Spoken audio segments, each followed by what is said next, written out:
आहे ना यांच्या क्लासमध्ये doctor.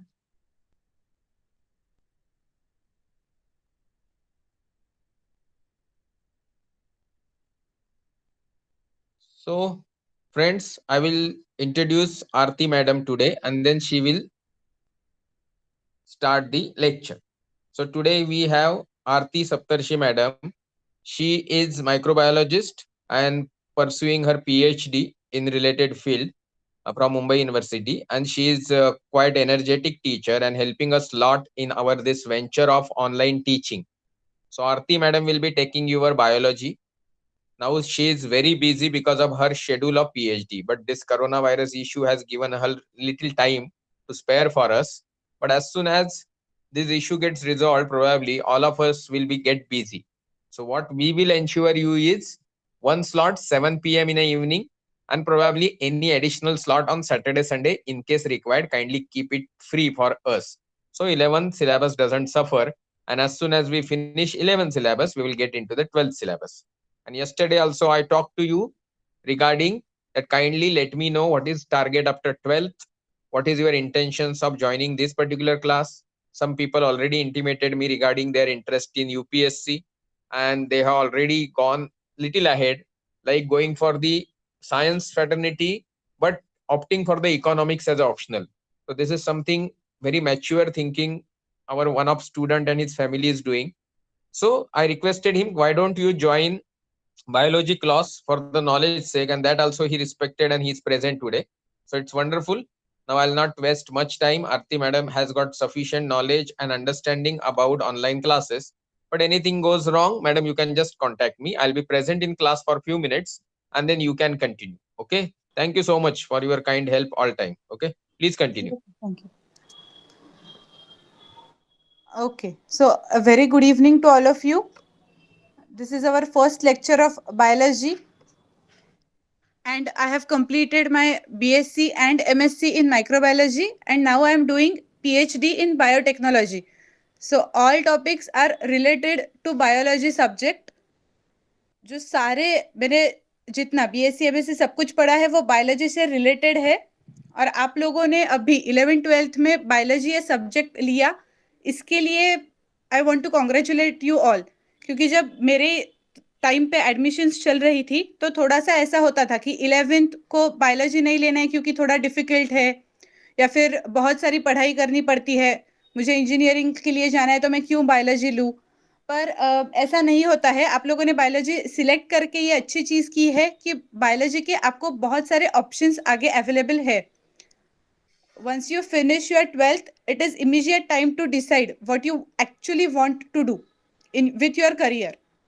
That is the crucial time. आप 10th के बाद साइंस ले, कॉमर्स ले, आर्ट्स ले, इट इज़ ओके. उसके बाद आपको डिसाइड करना है. अब आपने साइंस चूज़ किया है, उसमें से आपने बायोलॉजी टॉपिक भी लिया है, तो आपके पास बहुत सारे ऑप्शंस है.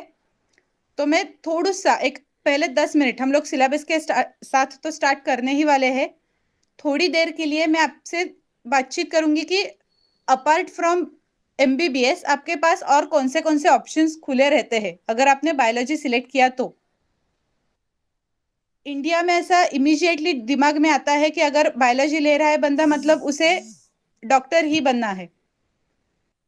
ओके, तो ऐसा कुछ ज़रूरी नहीं है कि वो सिर्फ डॉक्टर. अगर if you are that much intelligent, आपके पास उतना डॉक्टर का पेशेंस, डॉक्टर बनने के लिए जो पेशेंस चाहिए वो है, और बाकी से ये सारे जो फाइनेंशियल एड्स है वो सब कुछ नॉर्मल अगर आपके पास है तो आप डॉक्टर बनने के लिए आगे जा सकते हो. That is a very good option, right. But उसके साथ साथ और भी बहुत ज़्यादा ऑप्शंस बायोलॉजी अगर आपने सब्जेक्ट चूज़ किया तो आपके पास होते हैं. मैं थोड़ा सा आपको इंट्रोडक्शन दूंगी कि कौन से वो टॉपिक्स हैं जिनमें आप आगे जा सकते हो. तो फर्स्ट इज प्योर साइंस, जैसा मैंने लिया था वैसा वाला, कि जो आप उसमें BSc प्योर साइंस में आप BSc कर सकते हो. तो उस BSc में आपको क्या क्या, बहुत सारी यूनिवर्सिटीज़ है, जैसे पुणे यूनिवर्सिटी, मुंबई यूनिवर्सिटी, यहाँ का आपको BSc करने को मिलता है. नेशनल इंस्टीट्यूट्स है जैसे कि आइसर, वहाँ पे जाके आप BSc कर सकते हो. BSc के स्पेशलाइजेशन में बायोलॉजी से रिलेटेड जो सब्जेक्ट्स है वो है माइक्रोबायोलॉजी, बायोटेक्नोलॉजी, ऐसे बहुत सारे, बॉटनी, जूलॉजी, ये सारे बायोलॉजी से रिलेटेड सब्जेक्ट्स है। इसमें आप कहीं पे किसी भी टॉपिक में बीएससी कर सकते हो। उसके बाद एमएससी है, पीएचडी है, आपके पास बहुत सारे ऑप्शंस उसके बाद खुल जाते हैं। आपको 3 इयर्स का स्पैन मिलता है बीएससी में, जब आप डिसाइड कर पाते हो कि आपको सच में साइंस में रहना है या नहीं, ये प्योर साइंस आप कर पा रहे हो या नहीं। मेरे साथ कुछ ऐसे लोग भी थे जिन्होंने बीएससी के लिए एडमिशन लिया, पहले फर्स्ट ईयर कंप्लीट किया, फर्स्ट ईयर में उन्होंने एमबीबीएस की प्रिपरेशन जो है, यानी कि नीट की प्रिपरेशन, एंट्रेंस की प्रिपरेशन, वो की, नीट दी, पास हुए और फिर आगे गए, एमबीबीएस के लिए गए, क्योंकि उन्हें बीएससी पसंद नहीं आया। प्योर साइंस जो ज़्यादा रिसर्च में जाते हैं लोग, उनके लिए है, जिन्हें रिसर्च फील्ड अच्छा लगता है। कुछ ऑप्शंस अप्लाइड के लिए भी है, फार्मास्यूटिकल कंपनीज जो आपको हायर कर सकती है। बहुत सारे ऑप्शंस, आपने एक बार बायोलॉजी चूज किया तो आपके पास रहते हैं। डॉक्टर्स जो एमबीबीएस फील्ड में जाएगा, मतलब जिसे डॉक्टर बनना है, उसके लिए भी बीएचएमएस, बीएएमएस या एमबीबीएस, ऐसे 3 ऑप्शंस रहते हैं। डेंटिस्ट का एक ऑप्शन रहता है, उसके साथ ही नर्सेस, ये भी सारे ऑप्शंस अगर आपने बायोलॉजी चूज किया तो आपके सामने इमीडिएटली आपके सामने खुले हैं कि आप इसमें से कुछ कर पाओगे। उसके बाद आप कितनी मेहनत लोगे उस सब्जेक्ट पे, उस एंट्रेंस एग्जाम्स पे, उस पे निर्भर करेगा कि आपको कहाँ पे एडमिशन मिलेगा। राइट, आपको अगर आपने ऐसा ठान लिया मन में कि मुझे डॉक्टर बनना है, तो आपको उतनी मेहनत करनी पड़ेगी कि आपको फर्स्ट लेवल क्या है कि 12th में अच्छे मार्क्स आए, नीट में अच्छे मार्क्स आए, तभी आपको एडमिशन मिलेगी एमबीबीएस ये कोर्स के लिए। उसमें से भी फिर 2 चीज़ें होती है, गवर्नमेंट कॉलेजेस होते हैं या प्राइवेट कॉलेज होते हैं। प्राइवेट कॉलेजेस की फीस बहुत ज़्यादा होती है, तो वो एक थोड़ा सा फाइनेंशियल इशू हो जाता है। तो हमें ये एम करना है कि मुझे नीट में इतने अच्छे मार्क्स मिलेंगे कि मुझे गवर्नमेंट कॉलेज में एडमिशन मिलेगी, ताकि मैं अपने माँ पापा के पैसे बचा पाऊँ। क्योंकि हम लोग तो अभी बहुत छोटे हैं, आप 11th-12th और उसके बाद मतलब 18-19 ईयर्स ऑफ एज में हम लोग एडमिशन लेने वाले हैं, तो तब तो हम खुद से कुछ नहीं कमाते, हम अपने माता पिता पे डिपेंडेंट है। सो हमें क्या डिसाइड करना है कि हमें उनका पैसा बचाना है। तो उनका पैसा बचाने के लिए क्या चाहिए, हमें थोड़ा सा मेहनत करना पड़ेगा, थोड़ी सी पढ़ाई ज़्यादा करनी पड़ेगी, जिससे आपको NEET नीट इसमें बहुत ज़्यादा अच्छे मार्क्स मिलेंगे। और जब आपको नीट में अच्छे मार्क्स मिलेंगे, आपको अच्छा कॉलेज, गवर्नमेंट कॉलेज मिलेगा, जिसमें फीस भी कम होगी और जो टीचिंग है वो भी बहुत अच्छा होगा, टीचिंग की क्वालिटी भी वहाँ की अच्छी होगी। ओके, सो ये सारी चीज़ें हमें ध्यान में रखनी है, और बायोलॉजी को पढ़ना है और बाकी के सारे सब्जेक्ट्स को पढ़ना है। फिजिक्स, केमिस्ट्री, मैथ्स, ये तीनों भी इक्वली आपके लिए इम्पोर्टेंट है। ऐसा नहीं है कि मुझे बायोलॉजी के किसी फील्ड में करियर करना है, इसका मतलब है मैंने थोड़ा सा फिजिक्स को कम देखा, थोड़ी कम पढ़ाई की तो भी चलेगा, ऐसा नहीं होता है। लास्ट में आपको जो चारों साइंस है उसी पे खड़ा रहना पड़ता है। Imagine that your life is like, मतलब टेबल पे खड़ा होना है। जब आप साइंस लेते हो तो टेबल के अगर पूरे 4 के 4 पहिए हैं, तभी आप उस पर स्टेबली खड़ा रह पाओगे, राइट? अगर नहीं है तो नहीं होगा। इसलिए हमें चारों पहिए, मतलब physics, chemistry, biology and maths, चारों को आपको स्ट्रांग रखना है। चारों सब्जेक्ट्स आपको उतने ही सिंसियरली करने हैं जैसे किसी भी एक में आपको करियर करना है। Why am I sharing this with you, ये मुझे क्यों बताना अच्छा लग रहा है अभी, क्योंकि मैंने भी पीएचडी के लिए जब एडमिशन लिया तो बायोटेक्नोलॉजी मतलब बायोलॉजी से रिलेटेड टॉपिक है, तो मुझे फिजिक्स तो इतना नहीं आएगा, मतलब फिजिक्स से रिलेटेड मुझे कुछ करना नहीं होगा, ऐसा मेरे दिमाग में था। बट अभी हमारा साइंस सिर्फ इंडिया में नहीं, पूरे वर्ल्ड में साइंस इतनी तरक्की कर रहा है कि हमें बहुत सारी चीज़ों का इस्तेमाल करना पड़ता है। मुझे अभी, मैं पीएचडी तो कर रही हूँ बायोटेक्नोलॉजी में, बट मुझे कंप्यूटर का इस्तेमाल करना पड़ता है, कंप्यूटर के कुछ सॉफ्टवेयर्स का इस्तेमाल करना पड़ता है। वो कैसे करने हैं, उसमें फिजिक्स आता है, थोड़ा सा मैथ्स आता है। तो उस टाइम पे मुझे याद ऐसे हो जाता है कि मैंने 11th में अगर फिजिक्स किया होता अच्छे से तो कितना अच्छा होता, तो ये प्रॉब्लम आता ही नहीं। तो अभी आपके पास टाइम है कि ऐसा किसी के साथ ना हो। आपको पता नहीं है, आपको 11th में पता नहीं होता है कि हम आगे क्या करने वाले हैं, 4 साल के बाद हम कहाँ पे होने वाले हैं, इसकी कोई हिंट, कोई आइडिया हमारे पास नहीं होती। But we have to be prepared कि अगर हमने साइंस चूज किया है तो हमें हमारे चारों जो सब्जेक्ट्स साइंस में आ रहे हैं उन पे गौर करना है, उन्हें अच्छे से पढ़ना है, एंट्रेंस क्लियर करनी है और जहाँ पे आपको चाहिए वहाँ पे एडमिशन लेनी है। Okay, so now we will start with our topic. Biology का जो आपका रेगुलर सिलेबस है उसके साथ हम लोग स्टार्ट करेंगे। मेरा वॉइस आपको क्लियर होगा ही, अभी तक कोई कंप्लेंट नहीं आई तो फिर भी एक बार चैट बॉक्स में लिख के दीजिए कि is my voice clear and audible to you.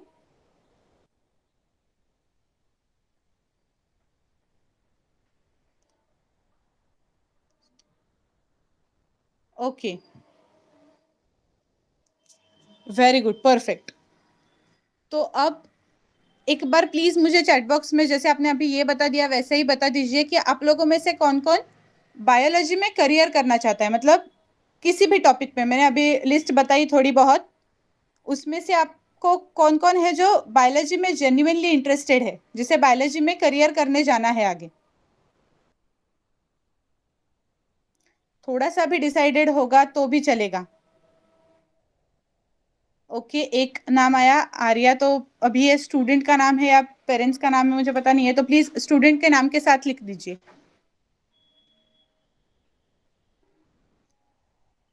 Arya, okay, 1। और कोई? पूरे 6 लोगों में से सिर्फ एक? No problem, I will try कि आपको बायोलॉजी में इंटरेस्ट आ जाएगा और आपका मन ऐसे चेंज होगा कि आपको बायोलॉजी में कुछ करने की इच्छा होगी। Okay, I will try that. जिसका बहुत ही फर्म डिसीजन है कि मुझे इसी फील्ड में करियर करना है तो वो तो उसी में जाएगा, बट बायोलॉजी भी एक अच्छा ऑप्शन है। So now please let me know, is my screen visible और नॉट? Give me 1 moment. या, इज माई स्क्रीन विजिबल? ऐसा दिख रहा है? You are presenting to everyone? Yes, okay, thank you. So now we will directly start with the first chapter of your biology textbook, and the name of the chapter is Living World. So पहले जो text book में दिया है वो है can you recall. आपको ये याद आ रहा है क्या? तो कौन सी चीजें आपको याद करनी है वो देखते हैं हम लोग। स्क्रीन क्लियरली विजिबल है? सारे वर्ड्स आप पढ़ पा रहे हो? स्क्रीन पे जो वर्ड्स है वो सारे आपको क्लियरली दिख रहे हैं? Okay, so what is the difference between living and non living?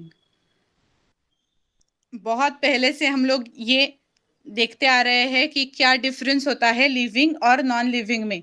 तो जो कुछ बेसिक कैरेक्टर्स है जिससे हम बेसिकली डिफाइन करेंगे कि क्या डिफरेंस है इन दोनों में, वो प्लीज मुझे चैट बॉक्स में बता दीजिए।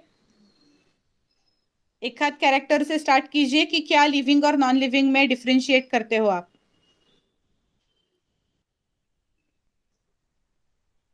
कोई सामने देखी हुई चीज लिविंग है या नॉन लिविंग है? लिविंग का मतलब जो जीवित है, जिसमें जान है, ऐसी कोई चीज।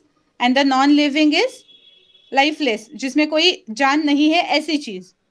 तो इन दोनों में डिफरेंशिएटिंग कैरेक्टर्स क्या है?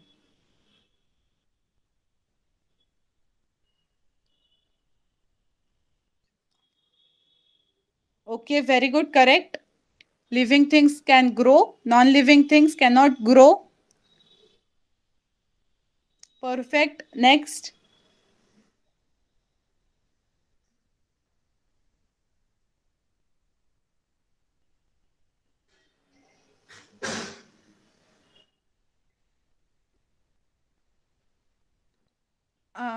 Okay, it is correct, need oxygen, but you can be more specific about use of these terms.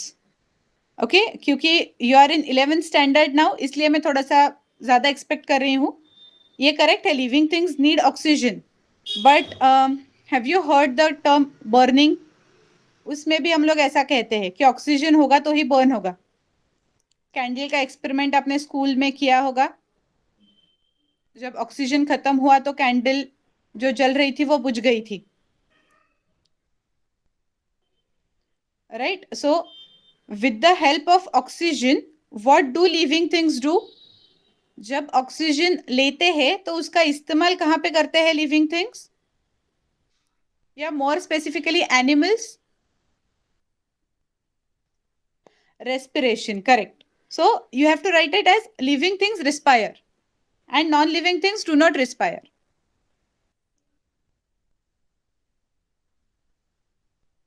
Okay, living things are biotic components in ecosystem. Okay, no problem.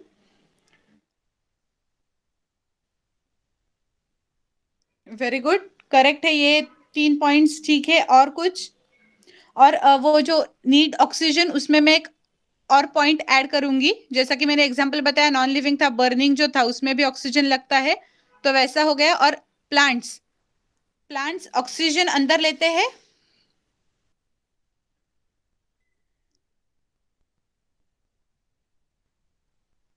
Human beings या animals require oxygen for respiration, for breathing, but plants में carbon dioxide अंदर जाता है for photosynthesis, right? तो इसीलिए हमें ये respiration में स्पेसिफिकली मेंशन करना है कि जो कॉमन थिंग है लिविंग थिंग्स की वो। और एक प्रॉपर्टी सिर्फ मुझे बता दीजिए, ताकि 4 मोस्ट इंपॉर्टेंट प्रॉपर्टीज हमारी हो जाएंगी।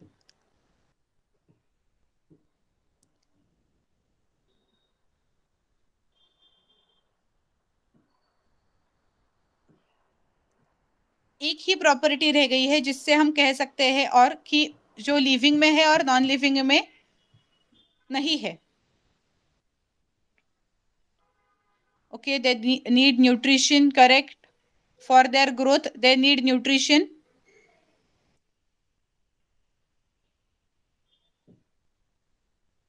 और कुछ?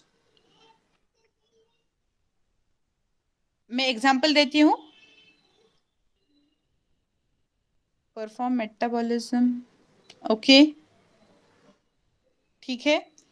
मैं एक एग्जांपल देती हूँ, उस पे से आपको याद आ रहा है या नहीं ये देख लीजिए एक बार। मैंने एक टेबल रखा है, 10 दिन बाद में कमरे में आई, उसके पास एक छोटा टेबल था। ऐसा होता है अपने आप? रूम में कोई नहीं आया है, सिर्फ रूम में एक टेबल में रख के गई हूँ। एक 10 दिन छोड़ो, 15-20 साल बाद में आ गई और मैंने देखा कि वहां पे कुछ और एक टेबल, छोटा टेबल मुझे, correct, very good. Living things can reproduce, non living things reproduction ability नहीं होती है उनमें, जो लिविंग थिंग्स में होती है। Very good. आगे इतने कंपोनेंट्स अभी हमारे लिए काफी है। Now coming to the next question, enlist the characters of living organisms.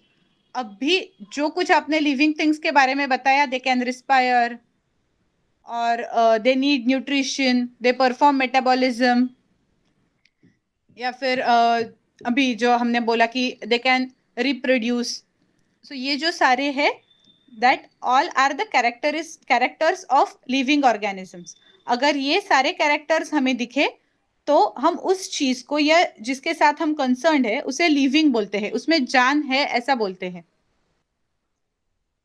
Weather, the third question, whether all organisms are similar, justify your answer.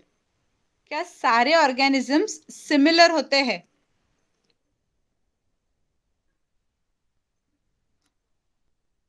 किसी ने ऐड किया living things can move. Plants living है या non living है?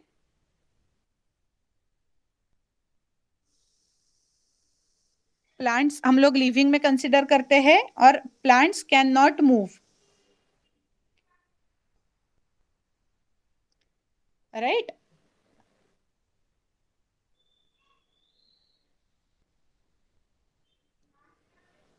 सो हम लोग ये point नहीं इस्तेमाल करेंगे that living things can move, ये पॉइंट हम इस्तेमाल नहीं करेंगे क्योंकि प्लांट्स एक जगह से दूसरी जगह पे नहीं जा रहे हैं। ओके, सो अब थर्ड क्वेश्चन पे हम लोग आते हैं, उसका आंसर कीजिए। Whether all organisms are similar, justify your answer. आपके हिसाब से जो सारे ऑर्गेनिजम्स है वो सिमिलर है, लिविंग ऑर्गेनिजम्स जो आप सारे कंसीडर करोगे वो सिमिलर है?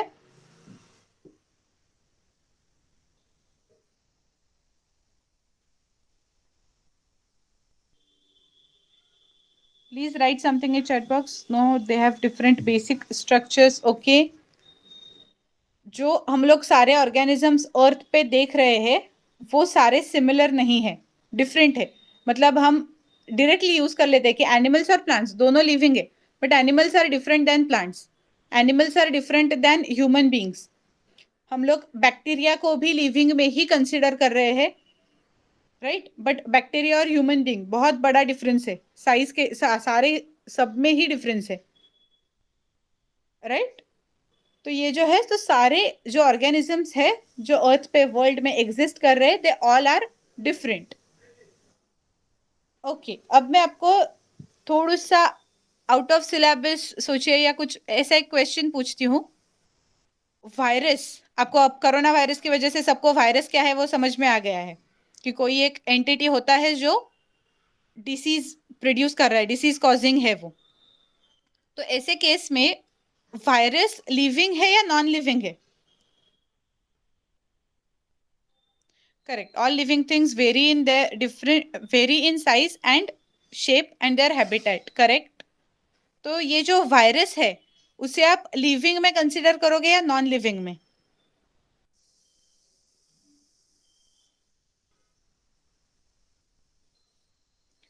थोड़ा सा इसके बारे में आप पढ़ के आ जाइए नेक्स्ट लेक्चर में।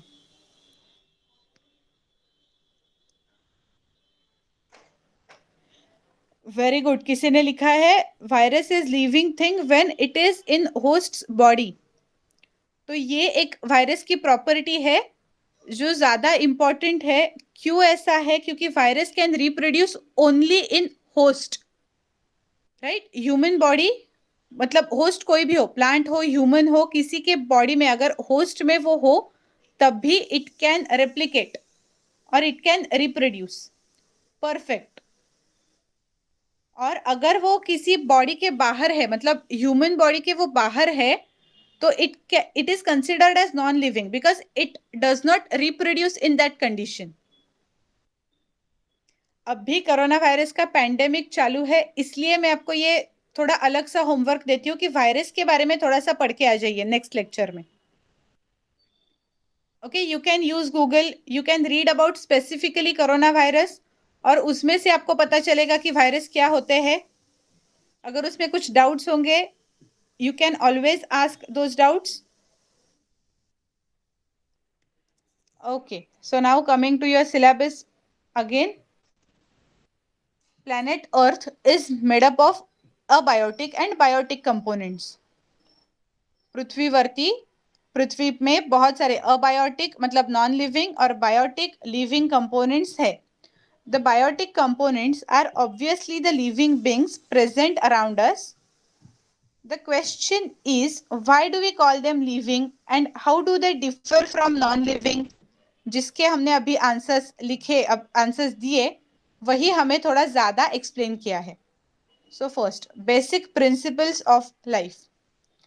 The living being once produced or born has to survive. For survival, it needs energy and many chemical molecules. एक बार किसी भी लिविंग थिंग ने मतलब जो कुछ जीवित रहना चाहता है, once that particular organism has born या प्लांटलेट जो कुछ भी हो गया, उसे सर्वाइवल के लिए कुछ ना कुछ लगता है। और क्या लगता है? एनर्जी एंड केमिकल मॉलिक्यूल्स जो उस लिविंग कंपोनेंट के अंदर होंगे, ऐसे मॉलिक्यूल्स लगते हैं और बहुत सारी एनर्जी लगती है। ये चीजें हमें नॉन लिविंग में नहीं लगती। अगर एक बार नॉन लिविंग थिंग हमने प्रोड्यूस कर ली, मतलब एक कुर्सी बना ली है, तो उसके बाद उसे एनर्जी की या फिर उसे रोज खाना देने की हमें जरूरत नहीं पड़ती। उसमें कुछ केमिकल मॉलिक्यूल्स जो रेगुलरली सिंथेसाइज या डिग्रेड हो रहे हैं, ऐसी कोई जरूरत नहीं होती जो लिविंग थिंग्स में होती है। For energy it has to perform metabolism. So now what is metabolism? Metabolism is breaking of molecules, that is catabolism, and making of new molecules, that is anabolism. Okay so अभी तक 10th के syllabus में आपको कभी metabolism आया है या नहीं आया है अभी तक? एक बार प्लीज चैट बॉक्स में यस और नो लिख दीजिए. मेटाबॉलिज्म के बारे में पढ़ा है आपने पहले?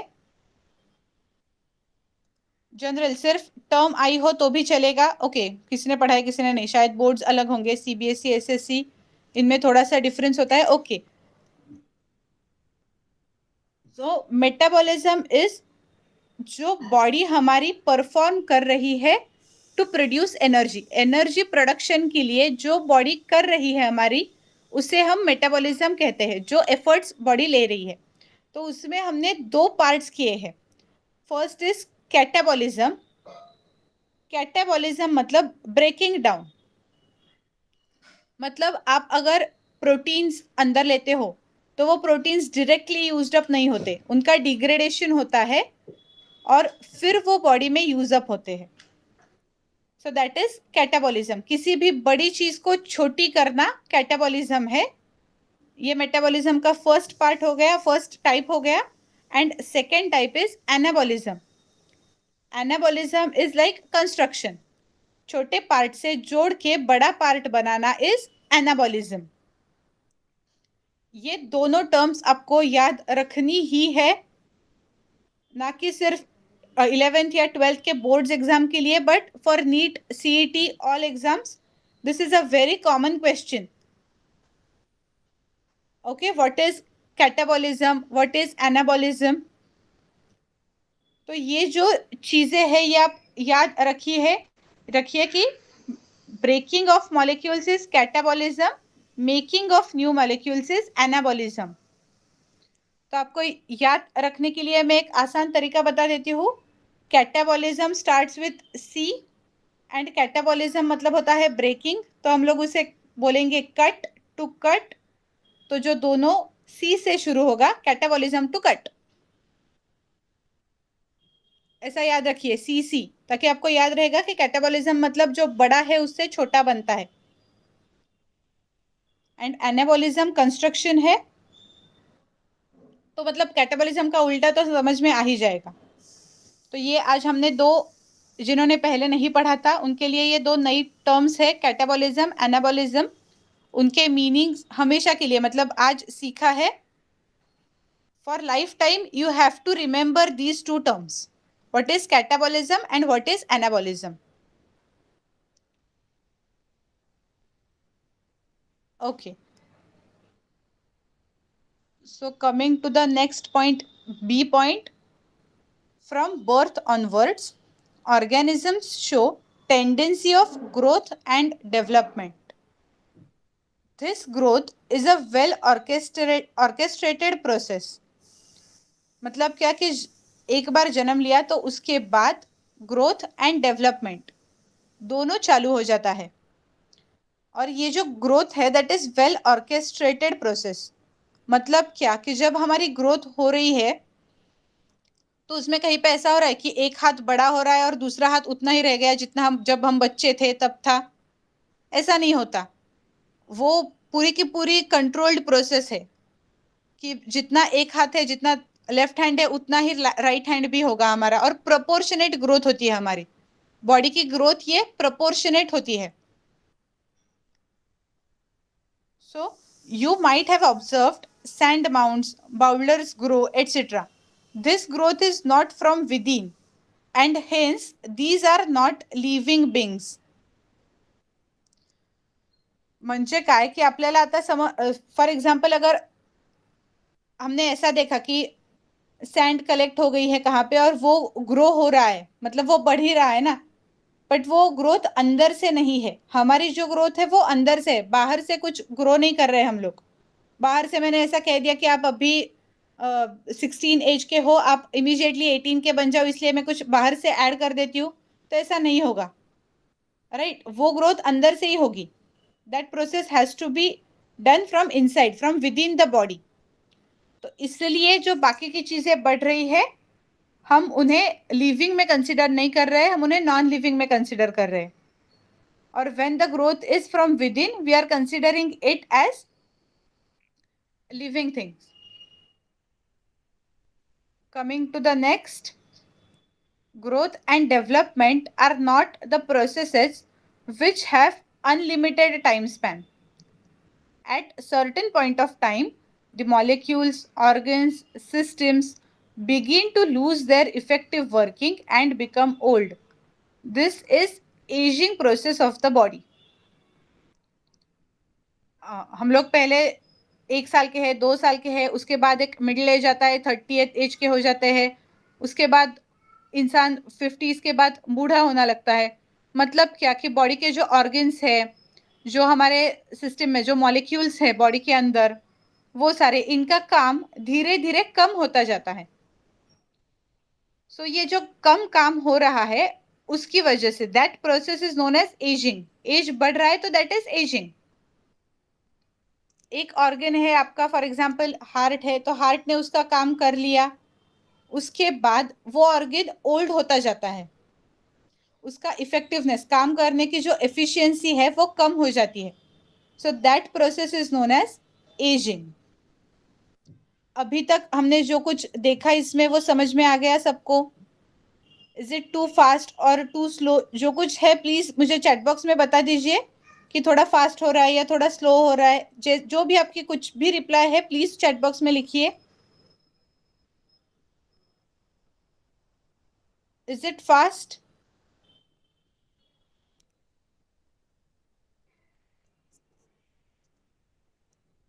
Okay, so this speed is correct.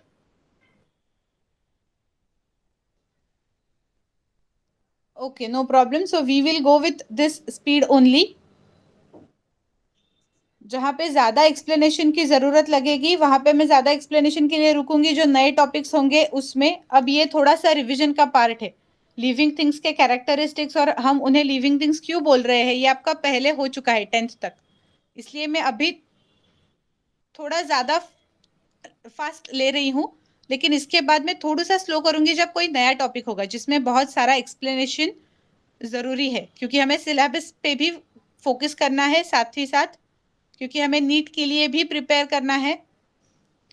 Right, तो हमें सबके लिए टाइम चाहिए, इसलिए थोड़ा सा अभी फास्ट लेंगे. अगर आपको कहीं पे भी ऐसा लगे कि मैं फास्ट जा रही हूँ, कुछ समझ में नहीं आ रहा है, you can immediately right it in chat box. अगर चैट बॉक्स में ना पूछने की जगह बहुत बड़ी कोई आपकी डाउट है तो you can ask to switch on your mic. Okay, तो आप तब मुझे बता पाओगे कि आपकी डाउट क्या है, तो I will solve it immediately. Okay, thank you. So now next.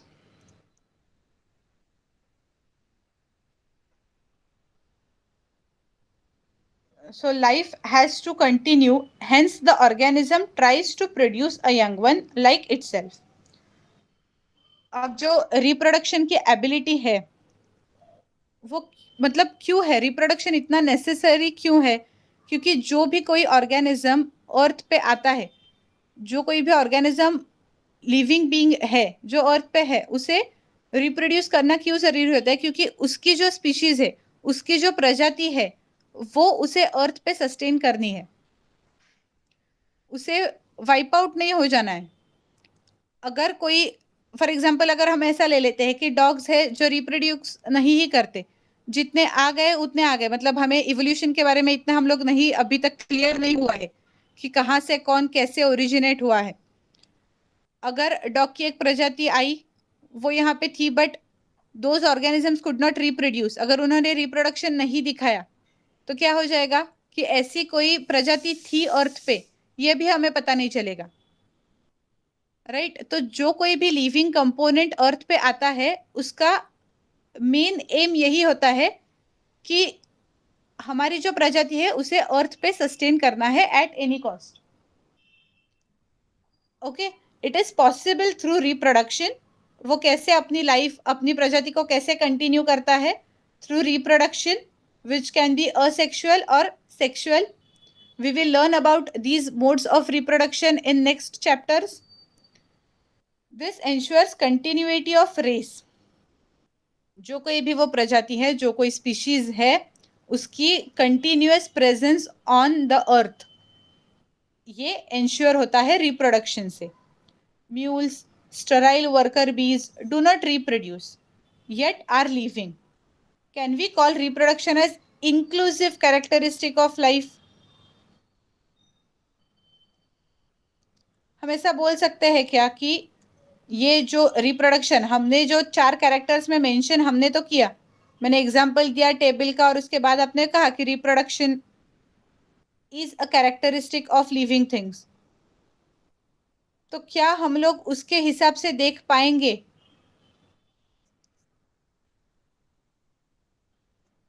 Please right something in chat box. Reproduction inclusive character है या एक्सक्लूसिव कैरेक्टर है लिविंग थिंग्स का?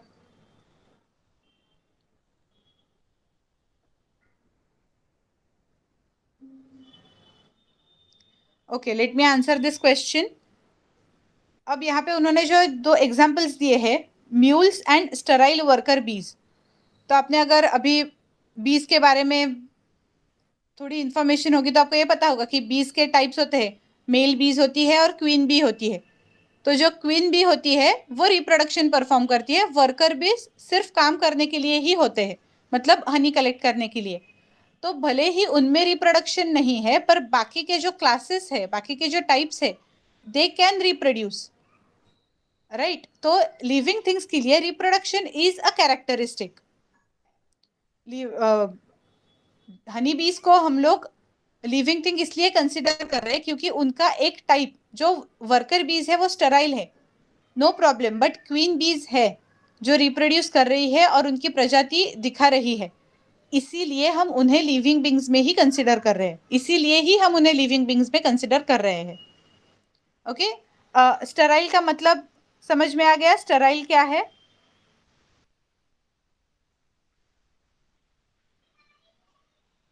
सबको समझ में आ गया? स्टेराइल मतलब the one who cannot reproduce, who cannot give birth to someone.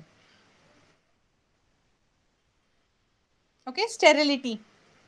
अब स्टेराइल ये वर्ड 2 चीज़ों में इस्तेमाल किया जाता है. एक तो यहाँ पे स्टेराइल वर्कर बीज, और दूसरा, क्योंकि मैं माइक्रोबायोलॉजिस्ट हूँ इसलिए बताती हूँ, स्टेराइल का और एक मीनिंग है जो चीज़ें हम लोग अभी तो कोरोना में तो सब में सुन लिया होगा कि स्टेरिलिटी इंपॉर्टेंट है. स्टेरिलिटी मतलब हम जो सरफेस पे स्प्रेड करेंगे उसकी वजह से वहाँ पे कोई ग्रोथ दिखाई नहीं दी, वायरस की, बैक्टीरिया की, अगर कोई पॉपुलेशन नहीं है तो that surface is sterile.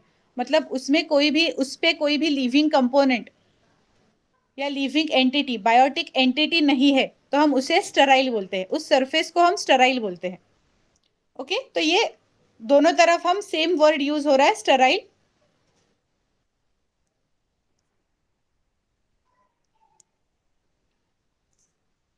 Now next, E. As the body loses its capacity to perform metabolism, the organism dies. Organism कब मर जाता है? तब जब उसकी बॉडी कैटाबॉलिज्म, एनाबॉलिज्म यानी कंप्लीट मेटाबॉलिज्म ये प्रोसेस नहीं कर पाती, तब that organism dies. Why? Because अगर एनाबॉलिज्म या कैटाबॉलिज्म, फॉर एग्जांपल कैटाबॉलिज्म है, हमने कुछ खा लिया, जो लार्जर मॉलिक्यूल्स थे उनका ब्रेकडाउन ही नहीं हुआ, तो बॉडी के लिए वो यूजफुल फॉर्म्स में चले ही नहीं जा रहे हैं. तो अगर बॉडी के एब्जॉर्बेबल फॉर्म में वो नहीं गए तो that organism will not get energy. Metabolism नहीं हुआ तो एनर्जी नहीं मिलेगी. और चैप्टर के पहले लाइन में ही हमने देखा था कि energy is important for living beings to survive. तो अगर एनर्जी नहीं मिली तो that organism dies. Next, F. Any living being responds to thermal, chemical or biological changes in the surroundings. ये पॉइंट हमने मिस आउट कर दिया जब हमने एनलिस्ट किए थे लिविंग और नॉन लिविंग के कैरेक्टरिस्टिक्स. दैट रिस्पॉन्सिवनेस और irritability is unique property of living beings. हमने अगर किसी टेबल को लात मारा तो दैट डजंट रिस्पॉन्ड, उसका कोई रिस्पॉन्स नहीं आता है. बट अगर हमने किसी ह्यूमन बींग को लात मारा तो that responds. So responsiveness and irritability is a unique property, ये लिविंग थिंग्स की यूनिक प्रॉपर्टी है, एकमेव प्रॉपर्टी है जो लिविंग थिंग्स में एक्सक्लूसिवली पाई जा रही है, to response, to give response to something. हमारे प्लांट्स भी रिस्पॉन्स देते हैं, अगर हमने कुछ वाटरिंग नहीं हुआ प्लांट्स का तो उनका रिस्पॉन्स आता है, राइट। तो ये जो है, या फिर बहुत ज्यादा कड़क धूप में हमने प्लांट रखा और पानी देते रहे तो भी वो एक दिन मुरझा जाता है, क्योंकि that is response of that plant, कि सनलाइट की वजह से वो मुरझा जा रहा है। नाउ नेक्स्ट, ये 5 पॉइंट्स हमारे हो गए। There is immense diversity in living organisms. Before going to this, we will again once again revise basic principles of life. हमने क्या क्या देखे अभी, वो एक बार क्विकली रिवाइज कर लेते हैं। अभी से आप लोग एक आदत डालिए कि जब आप कुछ पैराग्राफ कुछ भी पढ़ोगे तो उसमें से शॉर्ट नोट्स लिखते जाइए कि बेसिक प्रिंसिपल्स ऑफ लाइफ में मैंने क्या क्या पढ़ा। Metabolism, next was growth and development,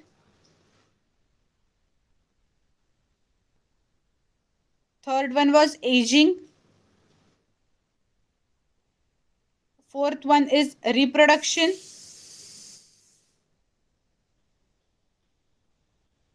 fifth one is again loses its capacity to perform metabolism, so you can consider it under metabolism only, and the last one is responsiveness or irritability. Have you noted all these points जो मैंने अभी बोला? वो words कहीं पे आप लोग इस हेडिंग के नीचे लिख के रख सकते हो, बेसिक प्रिंसिपल्स ऑफ लाइफ। इसमें क्या 5 मेन चीजें आएंगी? The metabolism, growth and development, aging, reproduction, and responsiveness and irritability. Okay, so you have to write down all these points. क्यों मैं ये आपको बता रही हूं? इसके 2 फायदे हैं। आपने अभी पूरा का पूरा पढ़ लिया था, कुछ समझ में आ गया था। जब आप खुद से पढ़ोगे तो थोड़ा और ज्यादा समझ में आ जाएगा, जो मैंने अभी बताया उससे थोड़ा ज्यादा समझ में आ जाएगा। और उसके बाद एग्जाम के पहले जब आपको रिवाइज करना होगा तो आपको पूरा का पूरा टेक्स्ट बुक खोल के नहीं बैठना पड़ेगा। जिस नोटबुक में आप अपने आपके नोट्स लिख रहे हो, जिसमें आपने ये पॉइंट्स लिखे हैं, वो आप सिर्फ पॉइंट पहला रीड करोगे कि मेटाबॉलिज्म। आपने मेटाबॉलिज्म याद किया तो आपको दिमाग में ऐसा आ जाना चाहिए कि हमने मेटाबॉलिज्म में क्या पढ़ा था। ये प्रोसेस है जो एनर्जी जनरेट कर रही है। उसके 2 टाइप्स होते हैं, कैटाबॉलिज्म और एनाबॉलिज्म। आप याद करोगे कैटाबॉलिज्म क्या होता है, एनाबॉलिज्म क्या होता है। इसके बाद अगर आपको इसमें कोई प्रॉब्लम आ रहा है कि ठीक है मेटाबॉलिज्म वर्ड तो याद आ रहा है पर उसके अंदर क्या था वो नहीं पता, अगला टाइप आप देख लोगे पहले, उसमें से क्या क्या याद नहीं आ रहा है वो एक बार आपको समझ में आ जाएगा। आप फिर से टेक्स्ट बुक खोल के देख सकते हो कि इसमें से मुझे क्या क्या चाहिए। ओके, आपके टाइम की बचत होगी इससे।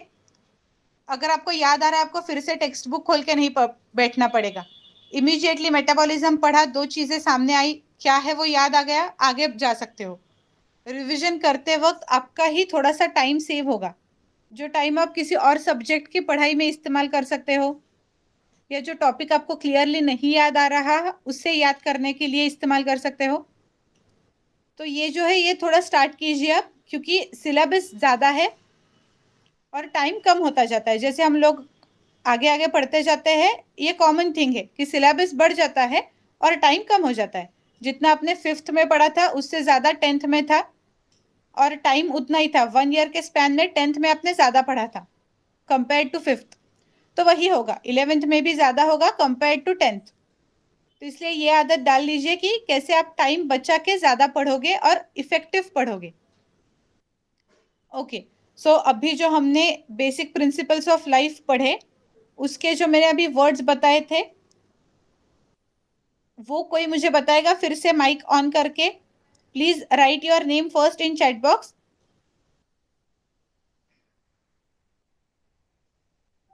Try to recall them. or instead of reading, you can directly speak it out.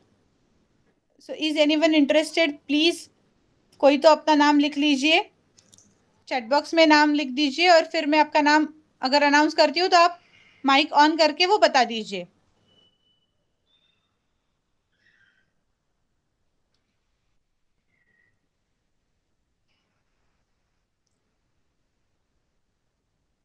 Please write your name in.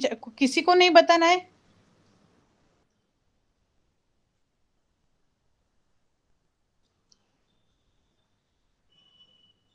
इसमें क्या डर है बताने में, या पता ही नहीं चले हैं चारों types? Yes, I can repeat the question. जो बेसिक हमने अभी क्या पढ़ा है, the basic principles of life. ये जो हमने बेसिक 5 प्रिंसिपल्स डिफाइन किए, जो मैंने 5 नाम एट द एंड रिवाइज करते वक्त जो मैंने 5 सिर्फ वर्ड्स बताए थे, वो वर्ड्स सिर्फ रिपीट करने हैं कि which are the basic principles of life. उसमें सिर्फ जो 5 वर्ड्स हमने लिए वो आपको बताने हैं. That's it. पूरा एक्सप्लेन नहीं करना है.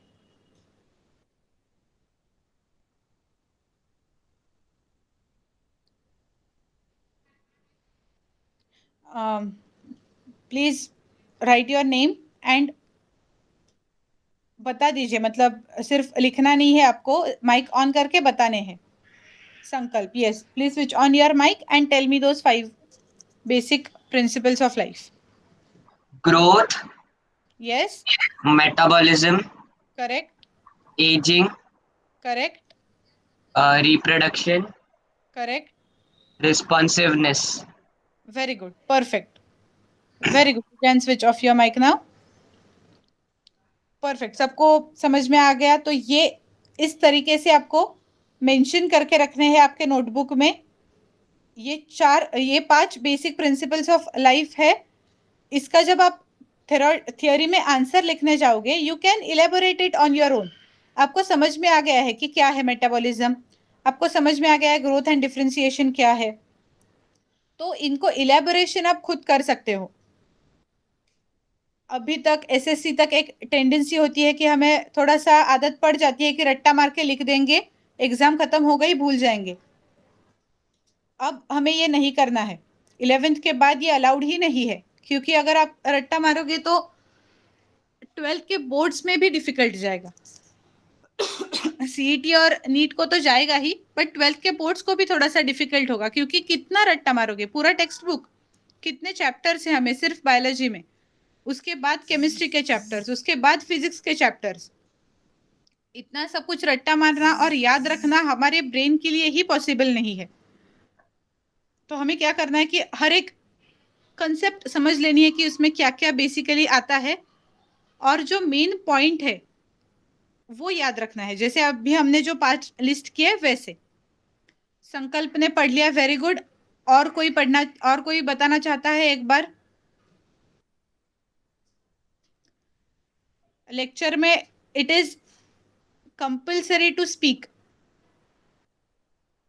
गलत हो गया कोई प्रॉब्लम नहीं है, कोई हंसेगा नहीं, सब लोग सीखने के लिए आए हैं. गलत होना मतलब कुछ गुनाह करना नहीं होता है, बट ना बोलना ये गुनाह होता है. इससे मुझे 2 डाउट्स आते हैं. या तो मैंने जो आपको पढ़ाया वो आपको कुछ समझ में ही नहीं आया. Very good. Arya, yes, please switch on your mic. Yes, Metabolism, correct, reproduction, okay, responsiveness, correct, ages, yes, growth. growth and differentiation. Perfect, very good. Perfect. You can switch off your mic now.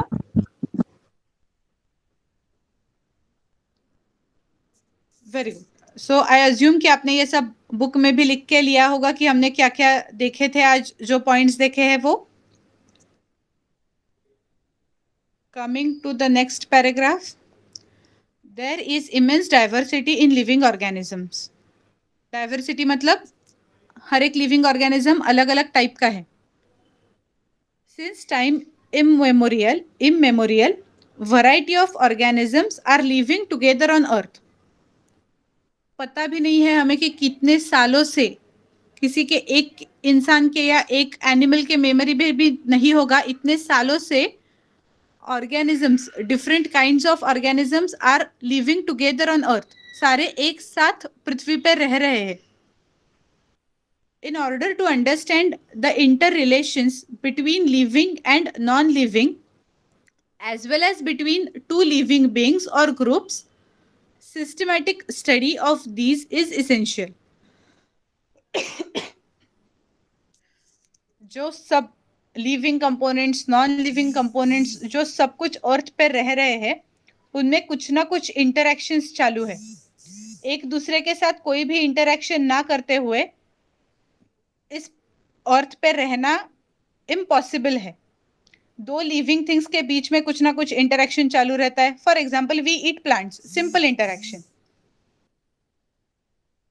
Next, living non living components के बीच में भी interaction चालू है. We breathe, we take oxygen in, so ये एक interaction हो गया, राइट. सो ये जो एक दूसरे के बीच के लिविंग और नॉन लिविंग के, लिविंग और लिविंग के ये जो इंटर रिलेशंस है, ये जानने के लिए हमें सबका सिस्टमैटिक स्टडी करना है.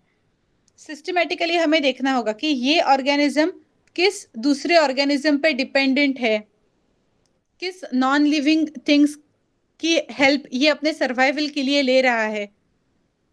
सिर्फ ह्यूमन बींग्स नहीं, हम काउंट भी नहीं कर पाएंगे इतने different organisms, animals, bacteria, fungus, बहुत सब कुछ अर्थ पे है.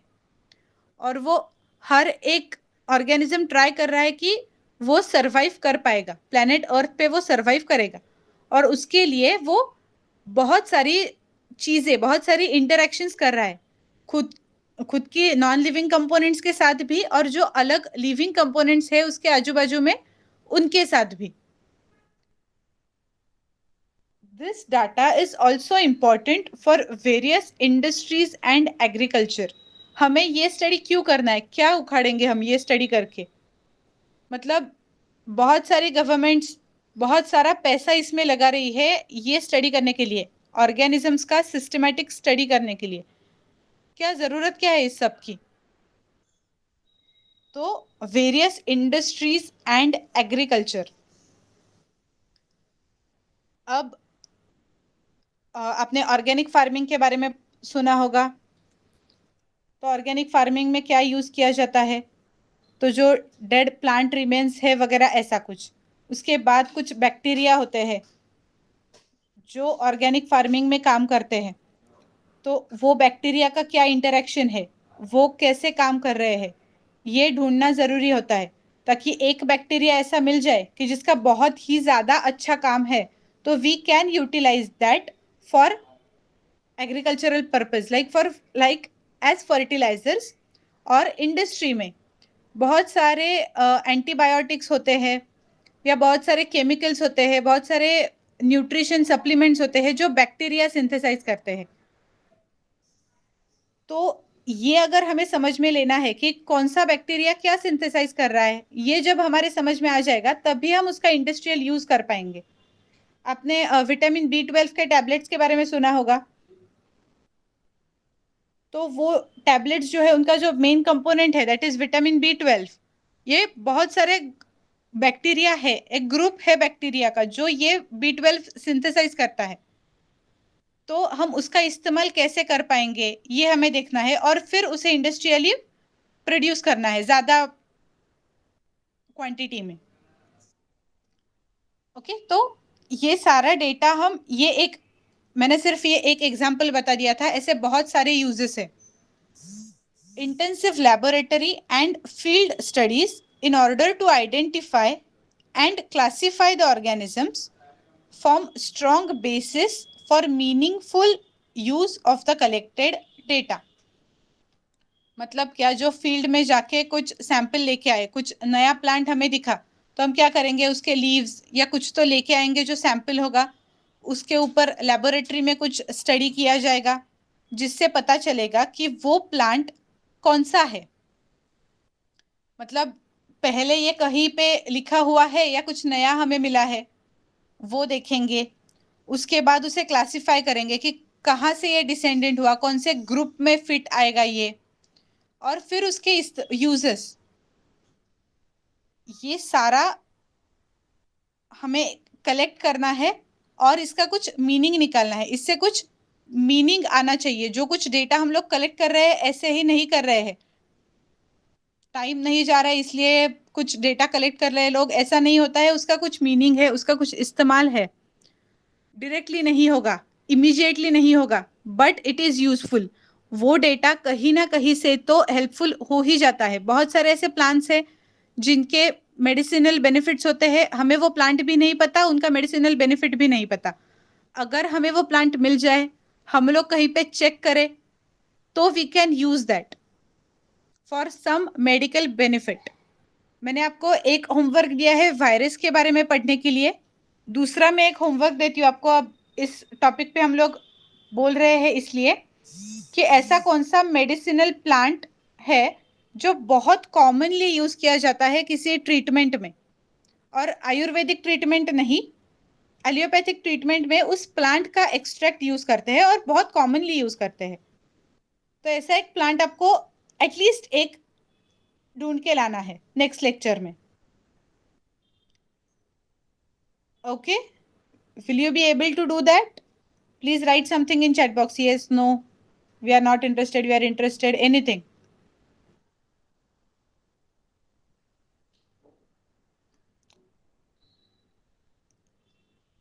Okay, very good.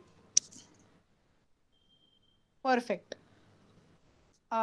मैं एक बात अभी बता देती हूँ कि हमें सिर्फ सिलेबस में जो बायोलॉजी है उतना ही सीखना है और बस खत्म हो गया, ऐसा हम नहीं करेंगे। थोड़ा सा एक्स्ट्रा हम उसमें कुछ ऐड कर पाए तो करेंगे। जैसा कि अभी आपके सिलेबस में तो नहीं है कि कौन सा प्लांट कहाँ पे इस्तेमाल हो रहा है, या वायरस के बारे में अभी आपको आया ही नहीं है सिलेबस में कहीं पे भी। फिर भी मैंने कहा है क्योंकि इससे आपका इंटरेस्ट थोड़ा बढ़ेगा इस सब्जेक्ट में। Okay, so try to do it. अगर कुछ नहीं मिलता है तो नेक्स्ट लेक्चर में हम ये पॉइंट्स डिस्कस करने ही वाले हैं। और सिलेबस भी कोई चिंता मत कीजिए कि ये सब करते वक्त हमारा सिलेबस ना पीछे रह जाए, ऐसा कुछ नहीं होगा। आपका सिलेबस भी कंप्लीट होता ही रहेगा। साथ ही साथ आपको ये थोड़ी सी एक्स्ट्रा चीज़ें पढ़ने को मिल रही है तो अच्छा है। हमारे पास अभी गूगल है, आप इमीडिएटली फ़ोन पे ही जैसे ही लेक्चर ख़त्म होता है you can Google it and tell it to me in next lecture कि क्या आपने पढ़ा था, कैसे। और अगर आपको उसमें कुछ अलग इन्फॉर्मेशन मिल जाती है तो इट इज़ ऑल्सो वेलकम। ऐसा भी हो सकता है कि वो इन्फॉर्मेशन मुझे भी पता नहीं हो पर आपको मिल गई थी, तो you can tell that to everyone in the class, in the lecture. Okay, एक बार सिर्फ बता दीजिए कि आप सब लोगों को इंग्लिश, हिंदी, मराठी कौन सी लैंग्वेज में अंडरस्टैंडिंग बेटर होगा। Please right in the chat box, everyone should write. Biology से रिलेटेड क्वेश्चन नहीं है, जनरल क्वेश्चन है। English okay,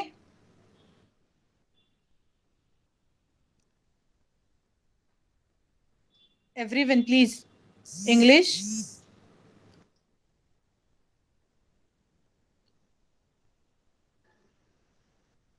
Okay, so I guess for everyone, English is comfortable.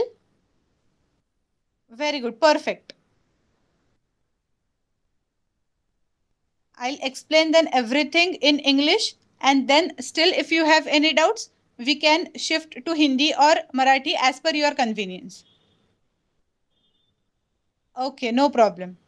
So for now, thank you and bye.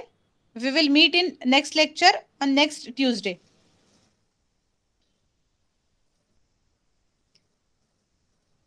You can leave meeting now.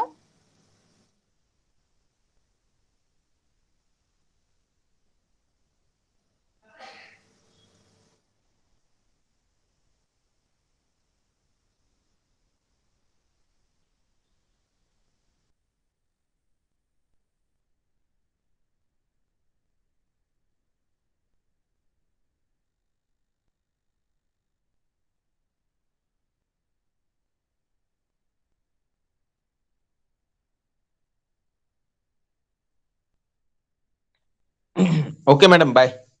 See you. Thank you. Yes, thank you, sir.